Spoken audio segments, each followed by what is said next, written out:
বন্ধুরা দেখো, আজকে আমি ঝরঝরা আলু পোস্ত বানাবো। তার জন্য লাগবে, আমি আলুটাকে এরকম ছোট্ট ছোট্ট করে কেটে নিয়েছি। দেখো এরকম করে কেটে নিয়েছি। আর লাগবে এই যে পোস্ত আর পাকা লঙ্কা। আমি আগে থেকে ওভেনটা ধরিয়ে কড়াই বসিয়ে দিয়েছি। কড়াইটা আমার গরম হয়ে গেছে। এবার আমি সর্ষের তেল দিয়ে দেবো।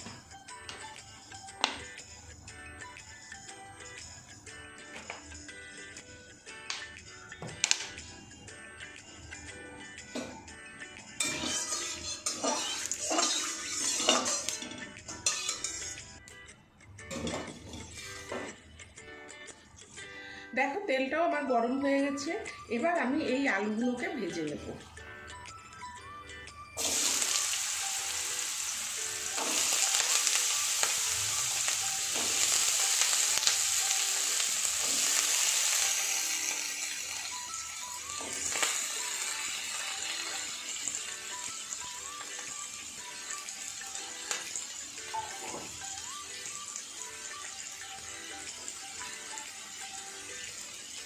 অল্প নুন,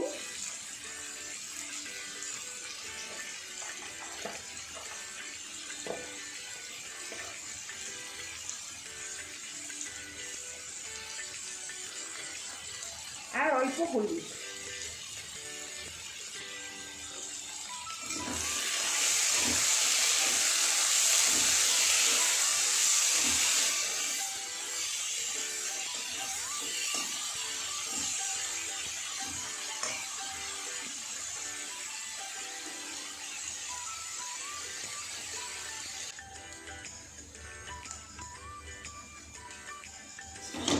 দেখো বন্ধুরা, আমার আলুটা অনেকটা ভাজা হয়ে এসছে।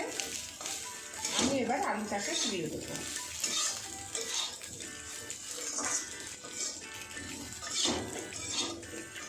আমি আলুটাকে এবার তুলে নিচ্ছি।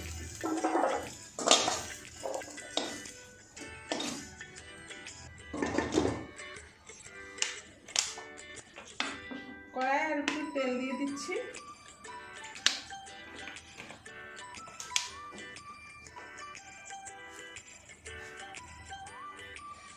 কালো জিরে,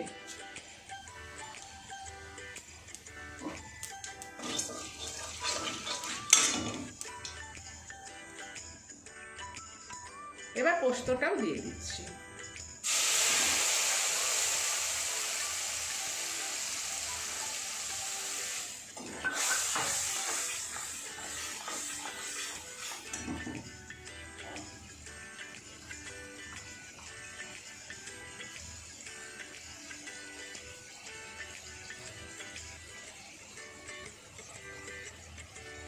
আমি আন্দাজ মতো নুন দিয়ে দিচ্ছি।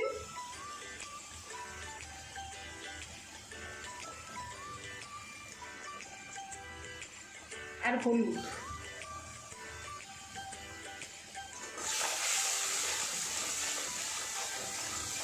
এবার পোস্তটাকে ভালো করে কষিয়ে নেব।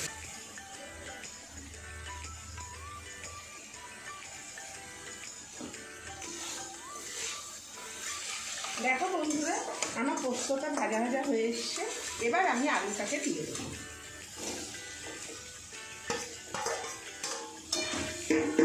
এবার এই পোস্ত আর আলু ভালো করে ভাজা ভাজা করে নেব।